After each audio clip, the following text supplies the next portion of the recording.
What energy do we use the most in our lives? Fossil fuels like oil and coal. But these fuels are running out and we need new energy to make up for them.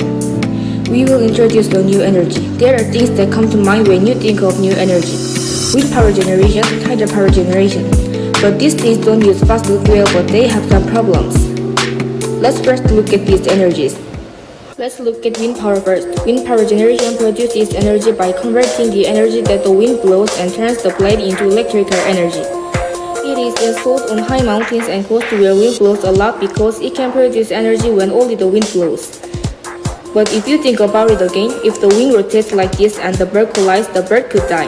In addition, residents may experience inconvenience due to the sound of wings turning. Next, let's look at hydropower. Hydropower generation uses the difference between the tides to fill a reservoir with water at high tide and drain the water from the reservoir at low tide to turn a turbine to produce electrical energy. For this purpose, the mudflat must be destroyed. Mudflats play an important role in the ecosystem as there are many marine life. When tidal power is generated by destroying these mudflats, energy can be obtained, but the marine ecosystem is destroyed and many living things are at risk. Is it possible to say that these energy production methods that cause so much environmental destruction are the alternative energies? To solve this problem, we propose the method of generating energy using the method used by plants during photosynthesis. Plants have chloroplasts that can receive light and live with only water and carbon dioxide in the air. There is no environmental destruction in this process. We thought that this would be a way to come up with a new alternative energy system. Now let's learn about artificial photosynthesis. What is artificial photosynthesis? Since artificial photosynthesis mimics plants, we must first study about the mechanism of photosynthesis in plants before we start talking about it. Photosynthesis takes place inside the plant cell, so let's zoom into the plant to take a better look. Slide it into a microscope and... Yup, we've got it. These green oval-shaped organelles are chloroplasts, which involves in photosynthesis inside the plants. When we magnify it a bit more, we can see that chloroplast is also consisted of various constructions. The structure stacked like the coins inside the chloroplast is a granum, the inner membrane rescue of the chloroplast. Granums are stacked by several thylakoids. The inside of granum is called a thylakoid lumen, and the space surrounding the outside is called a stroma. Photosynthesis is the process of producing oxygen and sugar using water and carbon dioxide inside the chloroplast for short. Let's take a better view of it by zooming the thylakoid. When plants receive light, they transmit energy from the photosystem in the thylakoid membrane to the chlorophyll. The chlorophyll flows electrons with this energy and sends these electrons to the primary electron receptor. Then the central pigment will lack electrons, right? These electrons are obtained by decomposing water. The previously sent electrons are transferred through the electron transfer chain called the ETC, and in this process, hydrogen ions are concentrated inside the thylakoid lumen. The electron is finally received by the final electron acceptor called NADP+. A cyclic electron transfer is also performed, but only a part of the electron transfer chain works, creating a cyclic flow of electrons that concentrates hydrogen ions inside. The hydrogen ions accumulated inside forms a hydrogen ion concentration gradient, which turns the ATP synthesis to produce ATP. The generated ATP and NADPH are used in the Calvin cycle. Glucose is produced through the steps of several enzymes and organic matter. In this way, plants can produce glucose. We can see that the light reaction and Calvin cycle procedure is through a series of processes that regenerates the substances used to the photosynthesis stage, forming a continuous flow of electrons. Isn't it beautiful? Now we've learned about photosynthesis, let's see how scientists artificially implemented this process. Both plant photosynthesis and this energy harvesting has the greatest commonality in that they are powered from solar energy and convert carbon dioxide into other substance. The substance converted at this time is the case in photosynthesis is glucose, and in artificial photosynthesis is carbon monoxide. Artificial photosynthesis is a semiconductor technology that is an intermediate step between natural photosynthesis and solar cells. The conversion efficiency of carbon dioxide to solar energy is 12.1%, the highest level in the world. Artificial photosynthesis basically utilizes the concept of chemical barriers. This is an artificial photosynthesis system. In front of it, hydrogen gas is generated by electrolysis of water such as photosynthesis.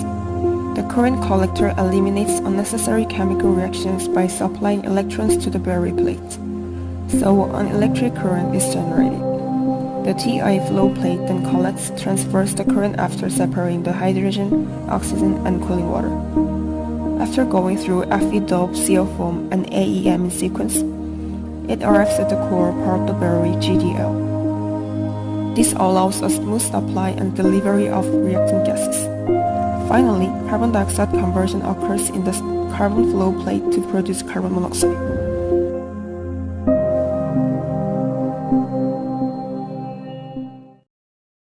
Now, what if this system is applied outdoors? The sun rises, solar energy is supplied to the system. You will find that finally exhales the absorbed carbon dioxide into carbon monoxide.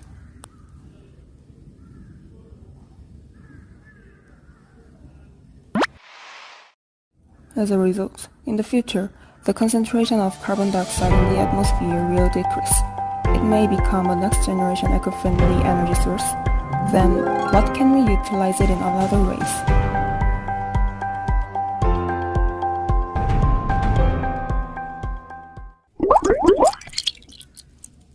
If there are bacteria,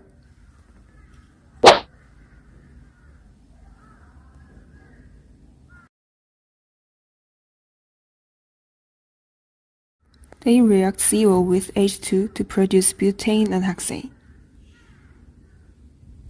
Those are fuel components for large vehicles such as planes and ships.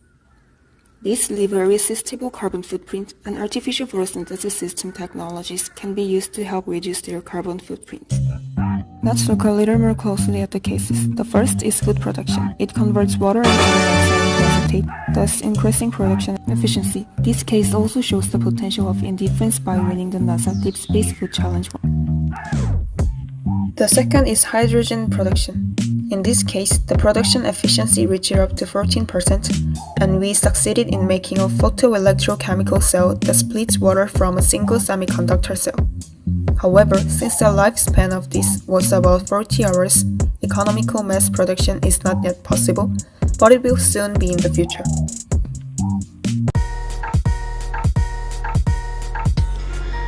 When the artificial photosynthesis catalyst was first invented, it has very low efficiency to be degreed at 0.08%. But as time goes by, the efficiency of artificial photosynthesis has gradually developed a liking. However, it has still notably low value to be commercialized. It needs to be 10% at least, 8% now however. Affordable and clean energy, the seventh goal the UN chose, is becoming more and more important while destruction of the environment is being simmering. It's true that attention to eco-friendly energy is increasing and its future is much promising. Nevertheless, as I mentioned earlier, large progress is required to commercialize those technologies. Therefore, we need continuous researches about environmental friendly energy generation.